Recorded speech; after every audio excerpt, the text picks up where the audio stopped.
Adenike Oludamilola, and I am your host. Here with me in the studio today, I have a special guest. He's a pastor, he's a teacher of the word, and I would like him to introduce himself. Over to you, sir. All right, thank you so much for having me on this show. I am doing Adewale by name, and then by God's privilege, I'm a pastor. I'm a marriage therapist. I'm a family counselor. We do a lot of things by the grace of God. And today we're going to be blessing ourselves with knowledge on marriages. Thank you. Thank you so much, sir. Today's topic is one of the most topic that affects so many homes. Compatibility versus commitment. Some people will say it's compatibility that is important. Some will say commitment is important. But I know before the end of today's episode, our father will be able to explain more and deeper, telling us if it is compatibility or commitment. Over to you, sir. All right, compatibility versus commitment. Okay, two giants playing on the same field.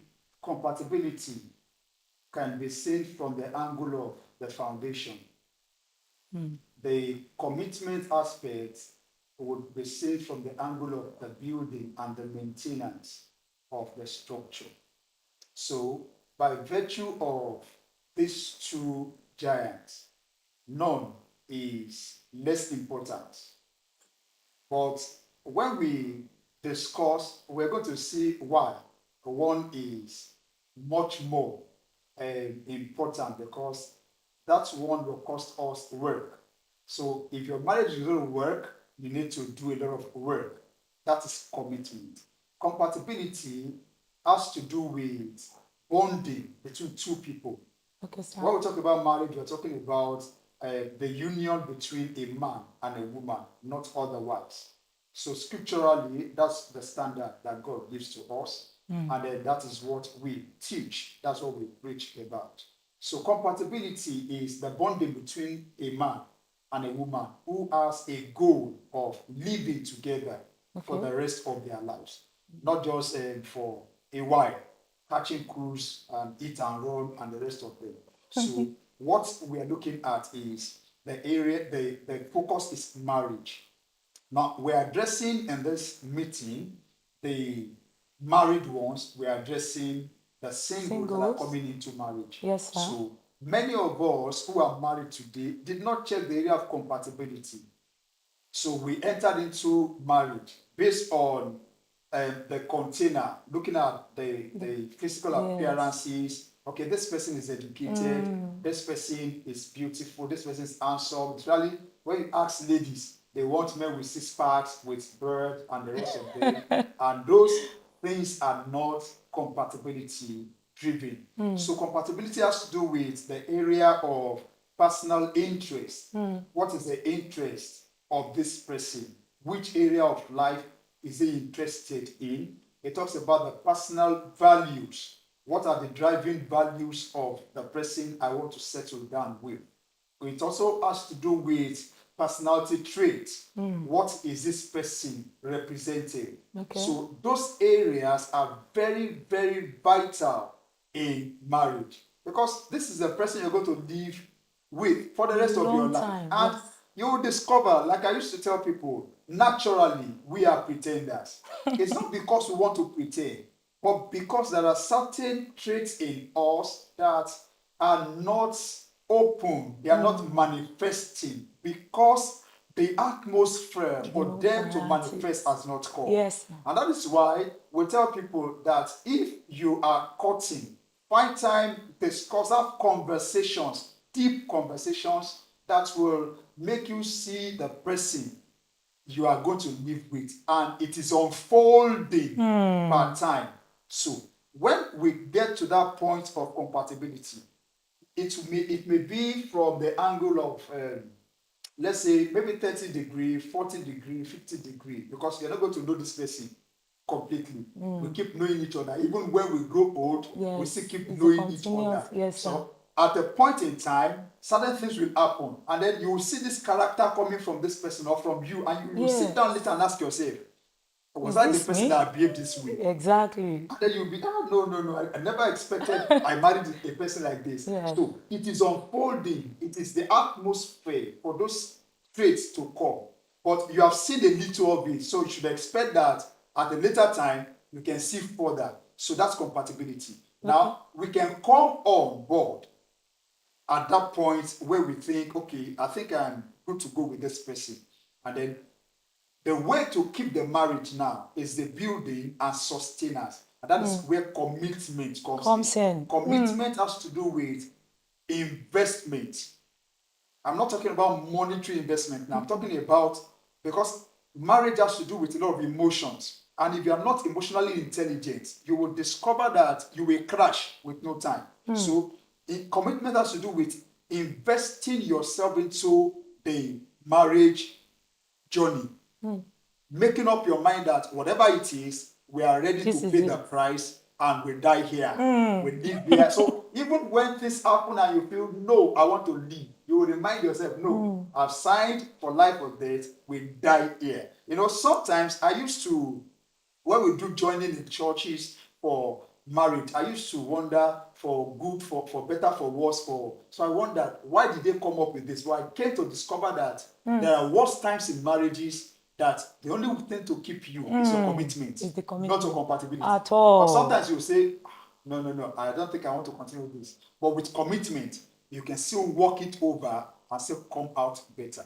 So that is compatibility and commitment. Wow. I want to ask, sir, so when it comes to a couple, when they're about to make that decision, so which is more important, commitment or compatibility?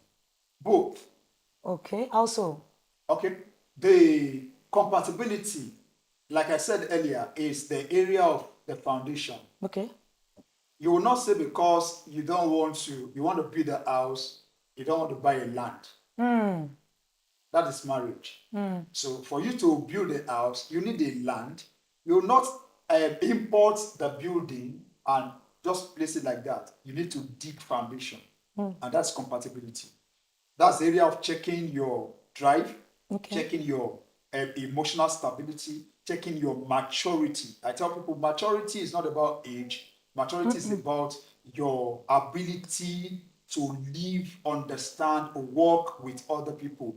And area of maturity has to do with your emotional maturity, your spiritual maturity, financial maturity, physical maturity. That is the only way. That's the only one that people lay emphasis on, or people check most times. The physical. Now, the physical, the container. And if you look at the container may be deceptive. In short, most containers are deceptive because they look fine, they look well painted, they look well decorated, but the content may be absurd. So we need to check inwardly, and that's the area of compatibility for the start. You're digging your foundation, ensuring you are putting things in order, and then commitment is also there from the beginning. But you need more commitment as the journey goes on, because at that time you will discover that from the beginning of the marriage, for instance, there are certain things you used to do. Maybe when you go out without car, you hold your hands together. Not bought a car then, and then maybe you have a car, you have to open door for her to come in, and we are doing the Oyinbo mentality. Then, so after some time, you will discover that those things are not going to be like that again. And then the area of that focus will begin to diminish. What will keep you as a wife or as a husband that's not getting what you used to get at the earlier stage of the marriage? What will keep you going is the commitment to keep this marriage going, even if I cannot hold your hands like I used to do regularly. Know that I still love you. I still love carry you you in my mind. That's commitment. And then I'm ready to do sacrifices to keep our home going. And that's the investment, because marriage is like a partnership business. I have a quota, you have a quota. Exactly. And for us to make it profitable, we need to put in everything that's needed. And that's why I say marriage is give and give, not give and take. You are ready to give, I'm ready to give. Yeah. So we give to keep our marriage well. That's commitment. So we're not going to look at compatibility to invest. We're going to look at the profitability. Profitability of bringing the marriage All right, to the rock. Wow, thank you, sir. Some people will say, we just clicked. Oh, we clicked. When I met, I just clicked with him. Is this is the certain degree, okay, sir? but it does not work for everybody. Love at first sight sometimes is liking the personality, liking the composure, liking the way this person carried himself or herself. And then some other times it is lust driven. Oh wow, look at this beautiful babe, look at this figure low container. And then after some time, such a person may just want to eat and run. Just let me taste out of the soup and then walk away. Run. So just clicking would not be enough. You can click and begin to work on. It's like you're working on a computer and you click, you just click a button and you leave other things. That one click will not do the design you want to do. That one click will not do the recording you want to do. Okay, you want to record, you want to do a live show on your mobile phone, you click the live button on your phone and you left it. You are not talking, you are not doing anything, you are just looking. Then people will just say, what is this one doing? And they will walk away from it. So the first click may be part of it, but there's much more work to be done to keep the marriage work. So those that claim it was the first click, very fantastic. But ask them, was this still the click that is keeping the marriage? They have to move from clicking to commitment to make it work. Okay, sir. From what you just explained, I'd like to ask. So, can a couple with strong commitment, they have a very strong commitment, but they have little compatibility, that can they have a well-understanding marriage? They have much commitment Yes, and sir. little compatibility. Yes, sir. Yes, they can sustain because compatibility without commitment will still not sustain marriage. But commitment with little compatibility will sustain marriage. It's like we have a glass cup of water and then we add 1 tablespoon of a beverage into it. 1 tablespoon of beverage will change the color of the water. Yes, sir. 2 spoons will change the taste. 3 spoons will make it better and tasteful. That's so true. it means that the more commitment we pour into the relationship, the better it becomes. Now we can now begin to build more compatibility. Okay, thank you. Now we can now begin to build more compatibility based on our commitment because we want it to work. So we can sit down together, go to seminars together, go for therapy together, go for lessons together, and then begin to find the better part of ourselves to grow our marriage. So commitment is as much as important we need in our relationship, and then compatibility can still continue to grow, not leaving one for the other. Okay, so what you're trying to say is that if a couple is compatible, very compatible, and they don't have a high level of commitment, the marriage is going to They can crash their marriage because compatibility will not sustain them if they are not determined. Okay, let's see it from this angle. We gel together, we're friends, we play together, everything we should do, we do together. But when it comes to the commitment aspect, we are lagging. So one time or the other, we'll begin to look at, I need to do this, and then I want to do it on my own. I'm not carrying you along. We are tearing the walls apart gradually because there's no commitment. So that's why we're saying commitment is a sustenance aspect of our marriage. So even when I don't feel like kissing my wife, commitment is still there that this marriage must work. Even when I am not touching, I'm not caressing, I'm not hugging like we used to do at the earlier stage of the marriage, but the commitment is still there that this marriage must work. So if there's any crisis or any issue, our commitment would help us, not our compatibility. Because it is normal that there will be issues in our marriages. Maybe distractions, maybe whatever that comes up. But what keeps us going is the commitment we have. Okay, for example, as a man, we see a lot of women outside. I tell people, now, everything a wife in the house can make available for the man, it can get outside. It can get sex outside, can get food outside, can get commitment outside, can get everything outside. What keeps a man in marriage in a Christian home is the fear of God.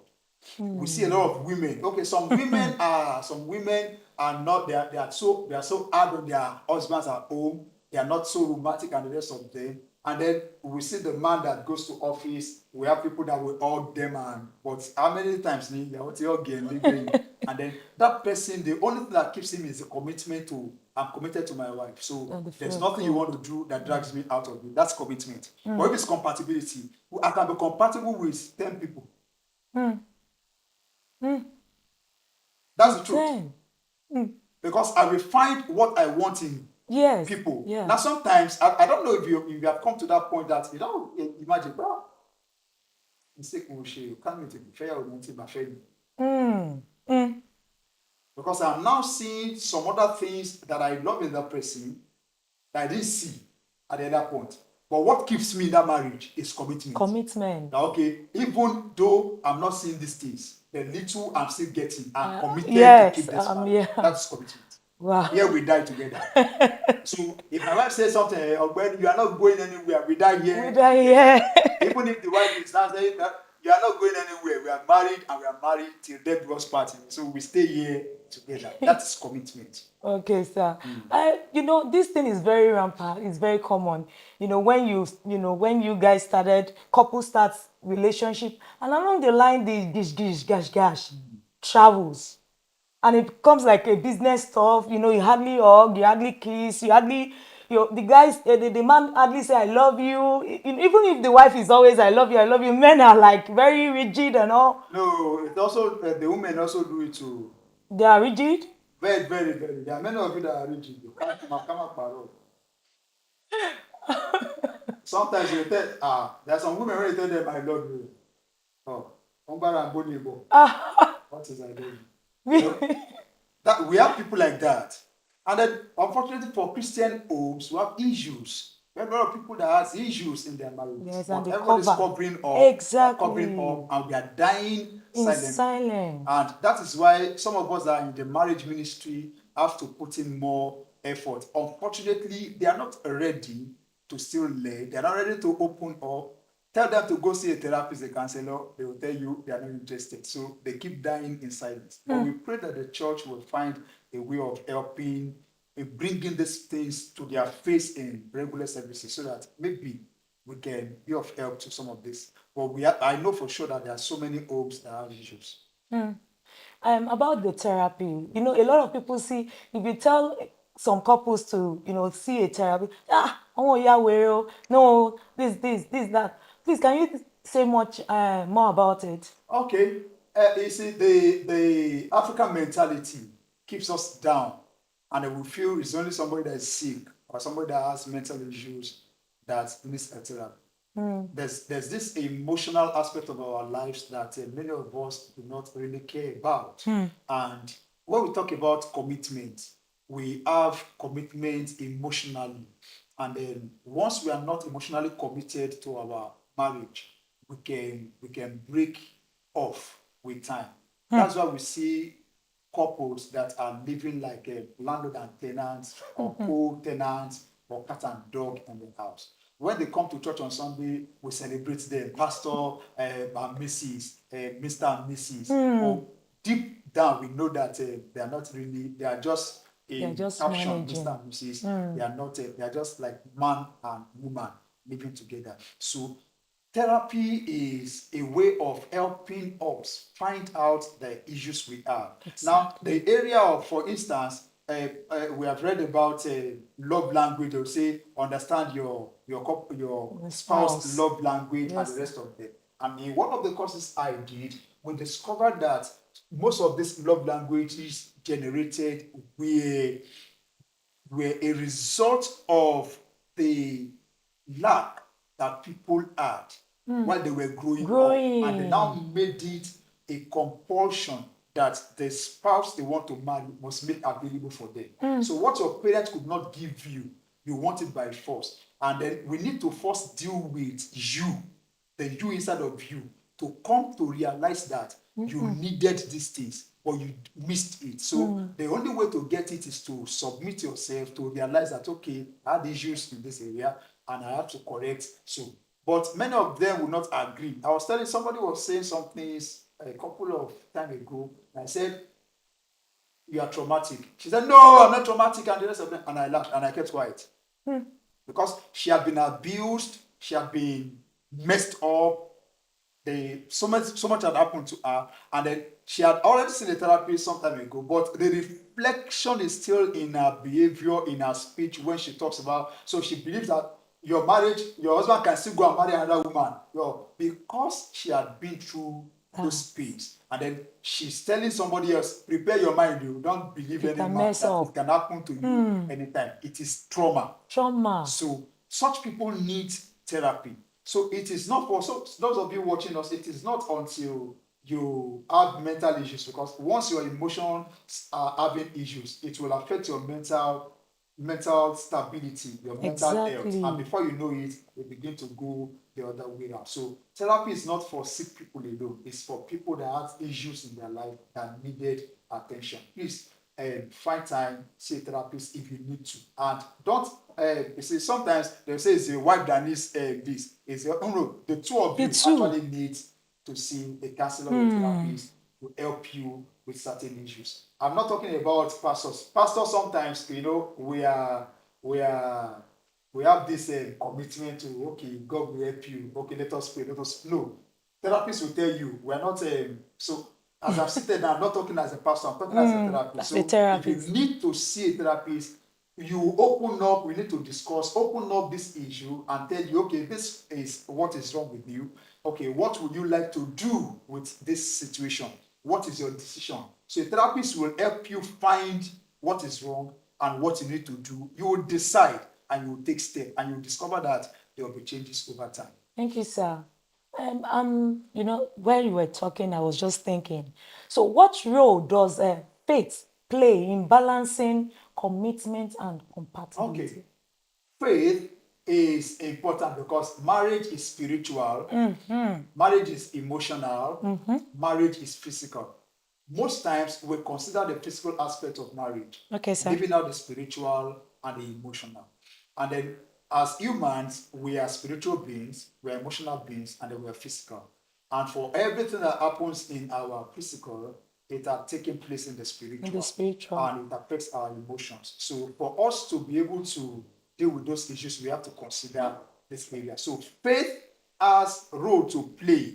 Okay, sir. And then unfortunately, the some of the early preachers we had preached from the angle of the spiritual, not considering the emotional aspects and the physical things that happens in our marriages. So when we say faith, we are talking about God's intervention. And for God to intervene, we must have first followed God's instruction. If we fail to follow God's instructions and we are now expecting that God will intervene, then there will be a problem along the line.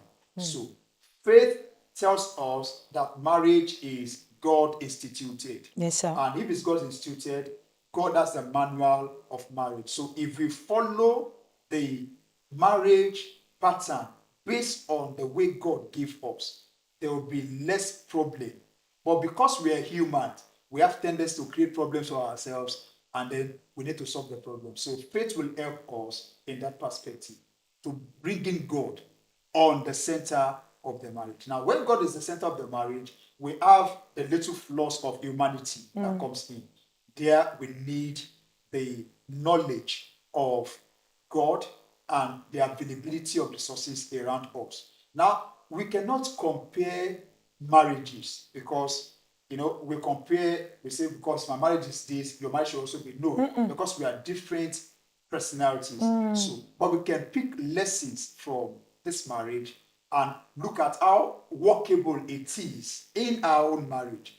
But when you begin to compare your husband to another person's husband, my wife to another person's wife, we are mixing things together because they may be human, but they are not the same personality. They are not. And that's why we say compatibility. We look at the personality trait so that you will not come to a point and begin to say, that don't you see Mrs. A, don't you see Mrs. B? Your wife is not Mrs. A and Mrs. B, your wife is your wife. Yes. So whatever that is wrong, begin to work. That's the area of commitment. Work on her Yes. to become like what you want her to be. Now, we tend to bend our spouses to our own likings. No, we don't bend, we blend. It's the area of blending that helps our marriage. Now, this person is like this, and I've chosen to marry this person. All I need to do is to look for a way to blend the person. I told one couple when I went to minister their marriage, I said, bridegroom means you are the one to groom your bride. It means you have to shape her, Yes. you have to build her, you have to nurture her, you have to raise her, you have to mold her into becoming one. So that's why the man has the responsibility with greater commitment to make the home work, because the responsibility is in your hands. So if you want your marriage to work based on faith, compatibility, and commitment, you are the one that has the responsibility. We don't come into marriage believing that we are masters, we are students.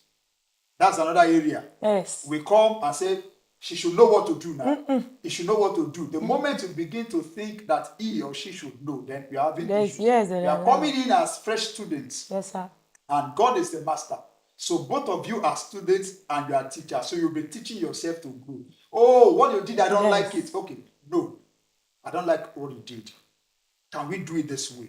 Can we adjust? Can we fix this? Gradually, we'll be able to meet up. Unfortunately, if we fail, it does not help us. And those are the areas we need to consider. Okay, sir.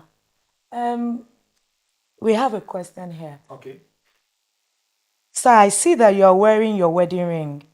Why is it that some men of God do not like to wear their marital ring? Okay, sorry. I wouldn't know why they do not. But let me clear this. Wedding ring, church wedding, white wedding is not a biblical standard.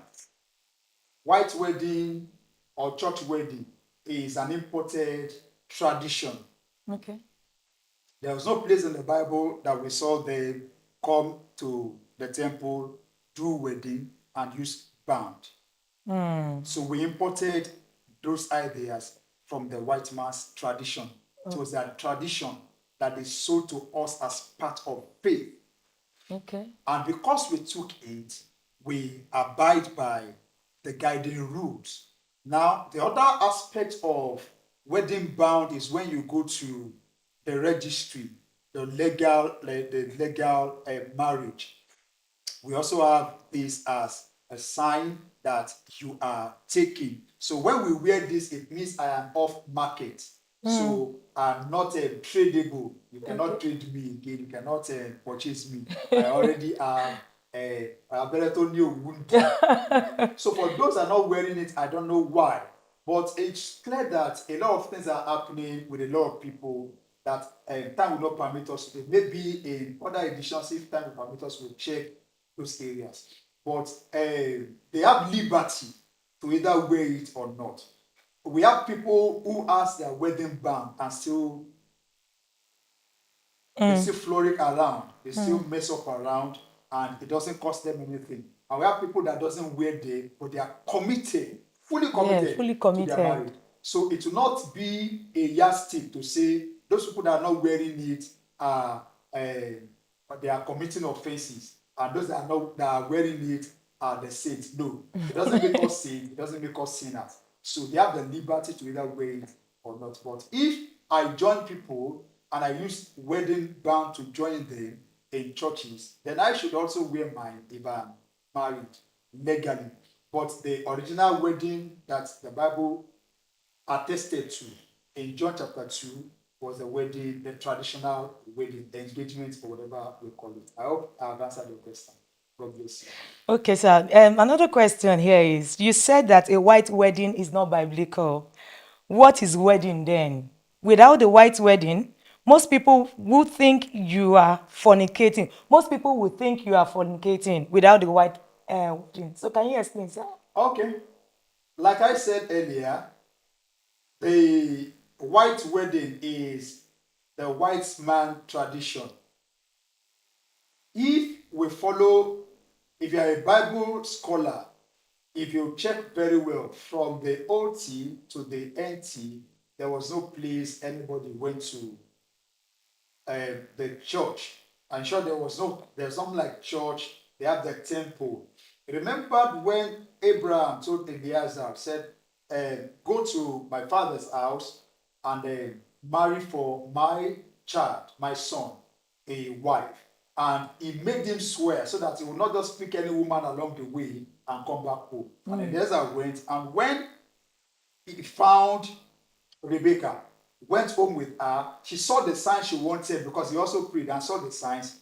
And when she got there, she gave the eruyawo that he took with him, that's the dowry, and paid it, and then took Rebecca and brought Rebecca down to the place where Isaac was living, and marriage was consummated. So marriage is consummated when the parents of the bride and the parents of the groom agrees together that we allow our children to marry each other, and they pay the duly payable dowry. Once that is done, marriage is consummated. Now we bring church into it as faith, that when we come to church to wed, we are doing it before God. I can tell you categorically that your traditional marriage, if it's engagement and you are doing it the right way, you are doing it in the presence of God. Can I say to you, as you watch me today, God is not limited to church buildings. In short, there's not church building. We have house of prayer or fellowship center. The church is the body of Christ, not the structure. So once you understand that, I'm not discouraging you from going to church for wedding, but I'm saying that it is not so much important, like we'll lay emphasis on it. We have people that say goes to church for wedding and they keep messing up. We have pastors that join people that comes to church and they are still the ones that sleep around with church members. So I'm not going there today, but I want us to know that the truth about it is either you went to church or whatever you need to do to keep your marriage, please do to keep your that's commitment we're talking about. So we have a question here. How can we correct our spouse without hurting their feelings? How can we correct our spouse without hurting their feelings? Yes, we can correct by love. We can correct by love. They are helping us to stretch this program today.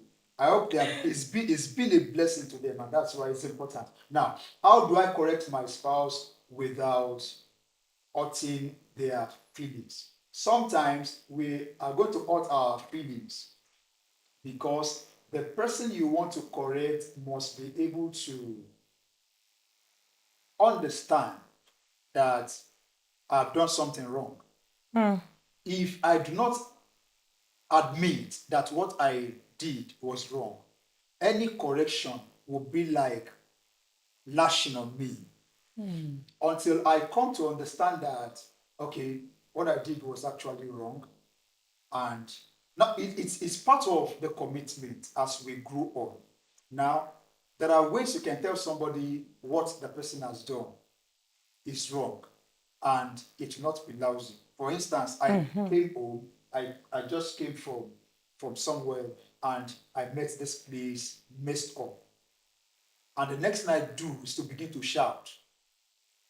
Why would you do this? Why would you leave? And I begin to shout. Now, the person will feel, why is he shouting? Okay, shape for distance. Okay, and then it goes. Another time it comes up like that. Instead of shouting, you can call the person. I don't like this place littered. I don't like the way this place is always handled. Can we do it this way? Can we do it this way? Now, sometimes you have spouses that are heady. They had this unteachable spirit from their home. And that's one of the issues we need to take care of. Exactly. When you check the container always, you will have issues with the content. Because some of them were not controllable. They were not teachable from their father's house. Cultured. Yeah. Now, you see, the day they hand the wife over to you as a husband, that day they have handed over the liability unfinished work, they hand it over to you. Exactly. So you know you have business to do.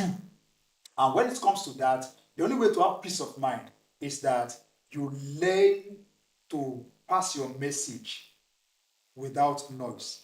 Because the more you make noise, you have high BPO, and BP can kill you. That person will still remain and live the way they want to live. Exactly. So, not hurting the feelings of your spouse is to calm down, calm yourself down, and then find time to explain. This thing is not correct this way. Can we do it this way another time? Can we achieve this way? And from that perception, we can further improve our living together. But that person must be teachable. Must be The teachable. two of us must be teachable. That's why I said we are not masters when we come in. We are students. We are students. So we should be able to teach ourselves to improve. So I would like to ask her, ego. When we talk about ego, it's not only the men, no. We have some women that are so egoistical. They cannot be controlled. They cannot be corrected. Nothing. So when you find, couples that find themselves in that kind of setting, what kind of advice will you give to them? Thank you that you mentioned that not only men. Now you are admitting that women are more troublesome. Okay. Now, Okay, sir. there's what the Bible talks about in Ephesians chapter 5, verse 21, 22, down to 32. In verse 21, it says, submit to each other. Submit to each other. So the issue of submission is for both the man and the woman. And then in verse 22, it says, wives, submit to your own husband. It means whatever you are, whatever you have achieved, whatever you want to attain, whatever you are looking forward to, must be submitted. It means your ego, your personality, whatever you think you are, must submit under the leadership of the husband. Now, if there's a woman in marriage that is not submissive to the husband, it means she's taking the role of the man and not her role as a woman. And when you do not know your role, you will play someone else's role and you will not have peace of mind. You are supposed to be the neck, but you want to be the head. So if we turn the head and the neck is up, it's sure that there's no peace. So it's advisable that whatever you think you are, if you want your marriage to work, part of the commitment you are putting in is to put your ego down. The husband too. You see, when I minister on marriage, I tell people it is wrong for the man in the house to say, I will show you I'm the husband. You don't know I'm the husband in this house. Once you begin to bring that assertion, you have lost your authority. You do not need to remind her that you are the husband. There are ways you would show yourself as the husband, and that's your commitment. So there's this attitude that some women, they want to get some things from their husband or their issues, and then they begin to shout. Those shouting does not change that person. In short, sometimes the person does not really realize what you are shouting about, except to come to a point of humility and then find time to explain what you are going through and what you want this person to do. And then he will now consider, okay, I'm sorry, I didn't realize this from this perspective. Do not assume that he knows, or he's not God now. He's not omnipresent, omniscient. No, he's not God. So you see, when we begin to see ourselves from that perspective, it will become much easier for us that this person is not God. Until I explain what is happening, I do not expect him to fully know what is inside of me. So on ego, let us bring ourselves down. Let us humble ourselves so that we can grow together. We have a question here, sir. What is your view on husband and wife attending separate churches? Personally, I would say no to it. And the reason is, from the beginning, before we wed, if we attend different churches and we met at maybe one occasion or one event or the other, we should have been able to talk about it and agree. Okay, I'll settle down with you. But when we are married, we are going to move to my church, or I move to your church. Let us agree on that one. The reason why it's good that we attend the same church is that we sit under the same authority. We sit under the same inspiration. Okay. We sit under the same thought pattern. And then we can go back home and reflect. But for example, I attend CNS. My wife attends MFA. For example. Now, if she goes and then she brings fire, and I come back and I bring other things that is more than fire, that house will not be in peace. And then we'll keep having issues. Yes. But if we sit under the same church, under the same influence, we would be able to find our leverage, yes, and cover for our mutual understanding. Yes, we could decide to go together to another church, but not going to different churches separately. Okay, my wife goes to another church, I go to another church, and then they declared 21 days fasting in our church, and I'm not in that church. She came back home and they started the following day. Okay, let's say yesterday, Sunday, they declared 21 days. Today, she started fasting. And I want to sleep with her. And she said she's fasting. Wow. She didn't inform me. I was not carried along. 21 days at the stretch. That fasting will be faster. Because we will spoil everything. Okay. But if we were together in that church and we both had it, there's an understanding that, okay, for 21 days, we are going to. In short, some fasting, the copulation of husband and wife does not even break fasting. Maybe you break your fast after 6 p.m. There's nothing that stops you not to still meet. But we have over spiritualized. God will help us. Amen. Thank you so much. Another question is, how do cultural or family background, how does it affect it? Because when you talk about cultural, a lot of people have issues, and it tends to affect the home. Family issues, from the start, the foundation.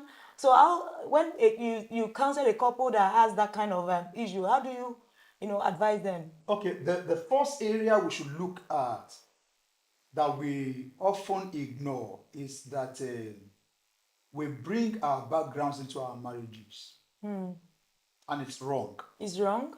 Yes. Couple of weeks past, I wrote some posts on my Facebook page, and I was discussing about, if you came from a background and you expect that the way your mother, the way my mother does to my father is the way my wife should do to me. It's a family background issue. My wife is not my mother. So I do not expect that she would do what my mother does to my father. Okay. My father is not your husband. So you do not expect that the way your father pampers your mom, I will pamper you like that. So until we come to this understanding, so if we get to the drawing board before we settle down, let us agree. Marriage, once we are, that's what the scripture says, a man will leave his father and his mother. In John, that's chapter 2 of Genesis. Now you'll discover that most times when we preach in churches, we lay emphasis on husband leaving, the man leaving his father and mother. We do not talk about the woman. In Psalm 45, verse 10 and 11, the Bible tells us about the woman also should leave her parents, leave her lineage, so that she will not be addressed as a princess in another kingdom. So you do not carry your father's kingdom into my own kingdom. The moment we are married, we are starting a fresh kingdom. Fresh one. Nullifying all mentality we are bringing. Some may be useful. We'll need to refine, polish, and make it obtainable in our own marriage. But for the fact that my mother kneels down for my father when he's serving dish, I do not expect you to be kneeling down. Now, check the time difference, check the generation difference, check the era difference. Now, Shay, you can, let me ask you. Yes, sir. Do you, okay, you have been asking me questions, let me ask you this one. You serve your husband and you put food, you kneel down and you say, how come you don't get it ready? Do you do it? I reply with a smile. So, but our mothers in the olden time did it. Generation had moved. So we do not expect those things to come like we use them. But there are ways we can do our own. And then our children will learn. When it gets to their time, you do not expect this generation children, this 20 something children, Millennium. to begin to think like you. So it means there's a phase in and phase out Exactly. as time are going. So you do not bring family background. If you are holding your family background into your marriage, you are already destroying your marriage. So it is you and your husband or your wife that decide this is a new kingdom. Let us draw out our own pattern. Let's draw out how we want to live. That's why you will not compare yours. If you see something good from somewhere, come back, sit down on the drawing board. Agree. Oh, we saw this thing. I saw this thing. Okay, you can introduce it carefully. It's like I have a vision and I want you to buy into it. I will sell it to you carefully. If I'm forcing it on you, you may just try to, but you will not buy into it and make it work because you have not bought into the vision. So bringing our background, our family, our thought pattern, that is where we are coming from, will not work in our own today's marriage. So, but we can now polish the humility our parents had, our mothers had. We can polish it, bring it to our own. I may not be kneeling down. Ìkúnlẹ̀ kì í ṣe wà. Èèyàn lè kúnlẹ̀ kínú ẹ lóṣù. Èèyàn lè dọ̀bálẹ̀ kó wà lórí ìdúró. So with that, you know that it is not the kneeling. But you want to serve me food and put on table, gbà jẹ́ sórí bíi tèdè. Jẹ́ kúkú jẹ́ àkókò rí àǹfààní ẹ̀ lára ẹ̀. You may be using sir for me and I can tell you, sir, do you know you are very stupid, sir? And the person will laugh. There's a way you will say it, and the person will laugh. Oh, that's a compliment, you know. This guy said I was stupid, and I laughed. Something was wrong with me. But so we would not import old tradition into new generation and expect it to work without issues. So we need to live out those things, but pick lessons from them and apply to now to make it a better future. Okay, thank you, sir. We have a question here. Is it a crime or wrong for a lady to be too available for a man based on her attitude or character or the way she feels it's supposed to be? It is never a crime to be available. It's only that sometimes we take undue advantages of ourselves. How so? Okay? You know, sometimes you feel because she's available, she's so available, you get to a point and feel she's trying to be possessive. And then you begin to cut off certain things, you begin to dodge, and I don't want her to. So, as couples, we should be available for ourselves. As couples, we should be able to meet our demands, our needs from time to time. As couples, that's why we said there are no more two, but one. And one, if you bend one and it stretches back, it still becomes one. If you take one and lay it down, it still becomes one. You turn any one around, it will still give you one. So in marriage, we become one. One in the sense of our emotions, one in the sense of our activity, one. So even if we are far from each other at a point in time, because we are committed to ourselves, we are carrying ourselves in the mind. So that's why I said, if you see a man that leaves home, went to work and, oh, time is gone, I should be home now. That man is deriving joy in the home. A man that goes to church and says, sorry, I'm going home, the man has joy at home. But the one that overstays at work or overstays at church, you know, that's trouble in your heart. So either you are available, you may be available and be troublesome too. So if you are available, ensure that your availability is on the good side. Not the one to grab or possess that person. Just be careful with it. Thank you so much, sir. Some marriages struggle because one partner is committed, very committed, and the other is not. So how can one restore balance in such a situation? Okay, we do not fully expect that we will have the same level of commitment. Because humanly speaking, things that happens in our life differs. Okay, sir. But when we check, we can see the percentage will be like 40-60, 70-30, sometimes 50-50. But for every couple, it's important that we come to a conclusion Okay. that I want to give my marriage all it takes to work. Oh. With that, you will not be looking at what percentage this person is dropping. You'll be concerned about making it work. So if the two of us have the mind to make it work, we may not have 50-50. We may have 100-100. That's why I said marriage is give and give. So you keep giving. Don't look at what this person is dropping. Keep giving. So if I keep giving and you keep giving, we will not have time to be checking the percentage of what we are giving. We'll just notice that our marriage is working. Thriving. Now, if it's not thriving, then there's something wrong somewhere that we need to work on. So let's assume that there's an issue that's not making it work.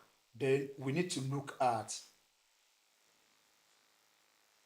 is it me that has the issue or my spouse? We could talk about it. We could sit down. That's where the issue of family time comes in. We are too busy, sort of, that we don't have family time. But we should have family time. Couples go out, leave children at home, give them whatever they want, and then take time out with your spouse. Sit down, talk together. Do a kind of examination. Examine, okay, what had been fine with us, what had been wrong with us over time. Sometimes both of you could start to see a counselor, start to see a therapist if you think there's an issue that is not resolved within you. And then when you see a counselor, the counselor will guide you into facts about what is happening, and you will be able to take your decisions on what to do. People go to counselors sometimes to expect them that they would prefer solutions. Some people will come and say, hey, okay, I want to see you. And give them time. Let them explain all they want to do. After explaining, they will tell you, okay, I know what to do now. I know what to, yeah. And that is why, you see, the kind of church we are, if we begin to charge, people will say, if you want to bring me to your church for marriage seminar, yes, I should be able to charge you, because I'm not coming to preach. One, I paid so much to learn, to acquire knowledge. Yeah. I did a lot of things to grow myself, so I should not come and just do it for free. And then free, or you just the money you are going to give me go kora owo epo. Now, because our church has not valued this area of ministry, exactly, so they feel it's one of those things. Why don't you put your Agbagba church there to do it? You understand? Yes. So if we come to this point, it will help us to value marriages. When we bring, in short, we should put it maybe in our quarterly programs, that there should be one Sunday for marriage discussions, exactly, that we grow our church. But our Agbagba, they will not want to. So for those of us that attend CNS Church, we need to actually value our marriages. And the more we can grow in marriage and thrive is that we have knowledge from time to time to upgrade how we run our marriages and the rest of them. So please, I want to say, do not think your spouse is not doing enough. The enough is doing maybe the best it can offer at that point in time. But you should also put in your best. So if we keep putting on our best from time to time, both of us could make a better home as we grow. We have a question here, sir. How can we handle a man who trusted an outsider than his wife? That person has an issue. He has an issue. But the issue is either that the wife has made the man to turn his interest to an outsider. Or it could be that from the beginning. Now, let me see from this angle. Okay, sir. Some people from the beginning, before they got married, they had people they talked to and they trusted their opinion. Okay. And then when they got married, they failed to shift from those people to their spouse. That could be one. Two, it could be that the wife had not been straightforward. We have wives that the husband, they will tell the school fee of the child can be maybe, let's say 70,000 or 100,000, and they'll be taking 250,000, 500,000. And one day the man now goes and says, okay, to surprise the wife, goes to the school and then says he wants to pay. And they now say, they now gave the person 100,000, 120,000. The person will begin to wonder, can I see the previous receipt and now sees that there's no way the man can trust that person. In short, the love will begin to diminish. Exactly. With that, so there's a misplaced trust already. So the person will. But supposing the woman is straightforward and the husband still trusts another woman or another person outside, one, the woman needs to build more trust, more attitude of trust for the man to be able to trust. Now, maybe the woman got to know she can ask her husband, my husband, I discovered this. Why is it happening? They could have conversations Okay. and talk about it. There could be changes. The other way around is for her to pray. I love to say pray, pray, pray. But I know that prayer has its own role. But we also have our own responsibility to work on. So when we pray and work, it works. comes to a balance. But when we pray and not do something about it, it does not go anywhere. Thank you so much, sir. In premarital counseling, when someone comes for premarital counseling, what exactly is, when you talk about compatibility with them, what is the key word that you give to them to help them for, the journey they're about to venture into? Okay. For young people that are just coming to marriage and they come for premarital counseling, and they have compatibility, the question is, who is this person I want to marry? What have I found out about him? Those things I found out about him. Can I go on with it? Can I live with this kind of person? The next 5 years, the next 10 years, next 20 years, would I still be able to tolerate this person? There's a place of tolerance in the journey of marriage. And when we say tolerance, there are certain things the man will do or the woman will do. That's the only thing you can do is to tolerate. Sometimes our wives, those of us that are married, our wives will behave funny. And then you just imagine that, I never knew you have this kind of stuff. And then the next thing we want to do is just let it sleep. Sometimes it will be the husband that will do certain things. But one thing that's very important is that this person you want to settle down with, be ready to take the person for good, for bad. That's where the area of the oath, when we take on the wedding, comes in. So I now begin to realize, I was meditating before I slept yesterday for this program. I said, okay, why did they write, I take you as my husband, I take you as my wife, in good times, And in bad times, in good health, in bad health, for this and for that, till death do us part. Certain places they have tried to modify it, but I was trying to ruminate over it, and I discovered that it means that there are times that in marriage will come to a point that some things will be bad, and the only thing you can do at that point in time is to tolerate, to keep going. And when times are good, so it means marriage is not for good times alone.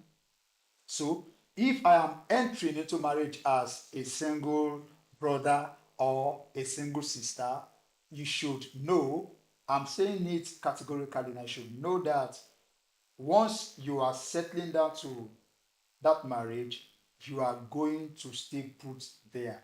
Except, we don't like to say this. We don't say, we don't preach it because we join, we don't disjoin.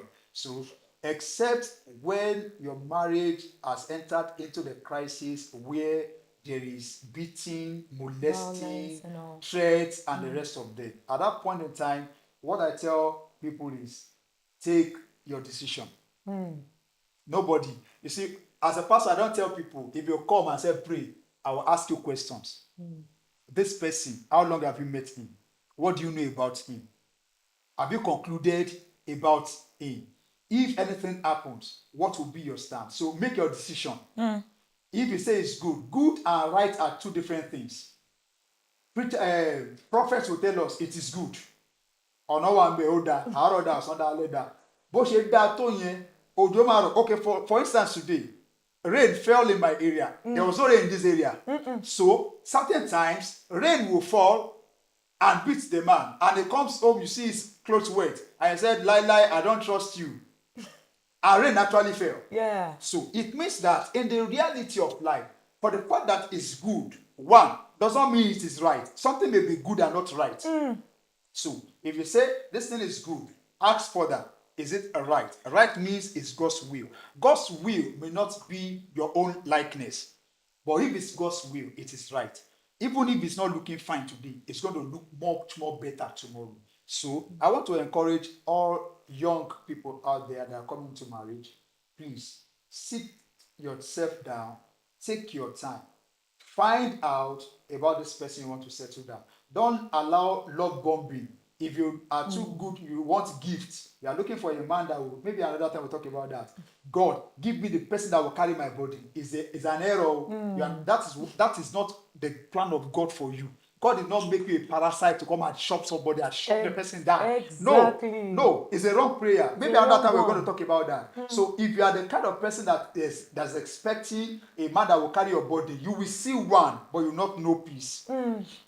So find time, locate, identify, find the values of the person. What is the drive? What is the personality trait? And then make your decision and allow God to help you. The Lord is our help.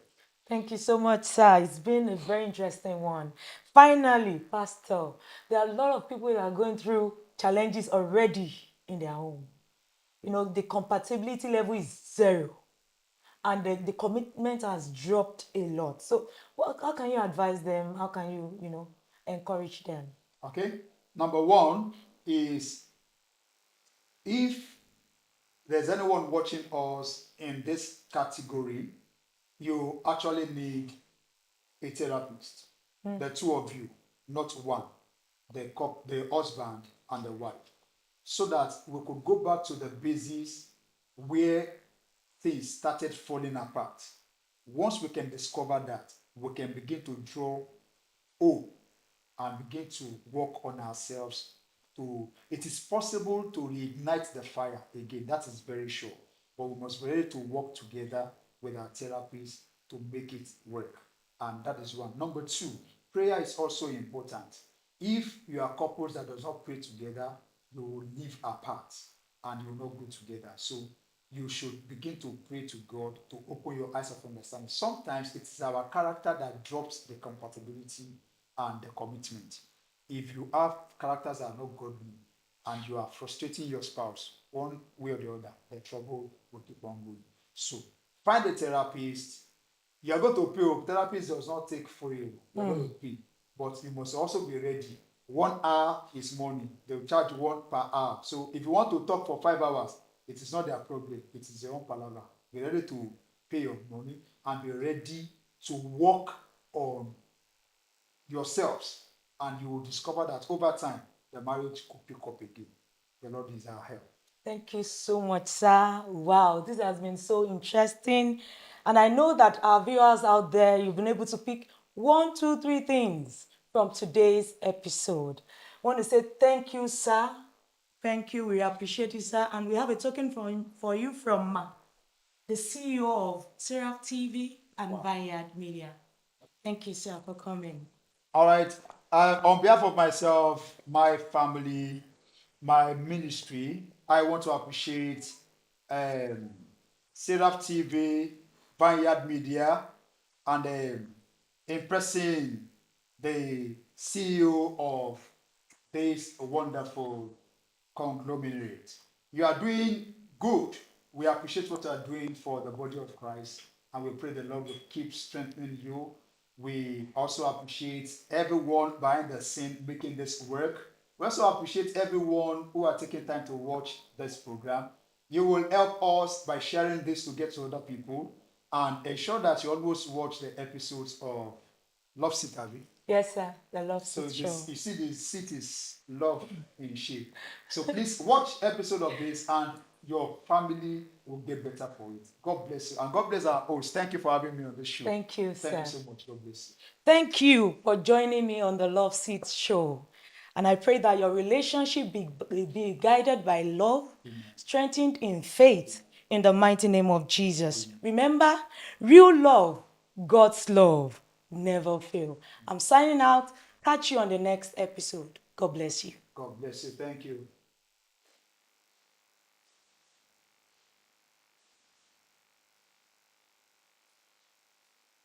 Love you, sir. Thank you, sir. Ẹ ṣé gan, sir. God bless you. I don't know. The 30 minutes can't be there. And I was told to Wow. Ojú ẹ̀ rí. How are you? God bless you.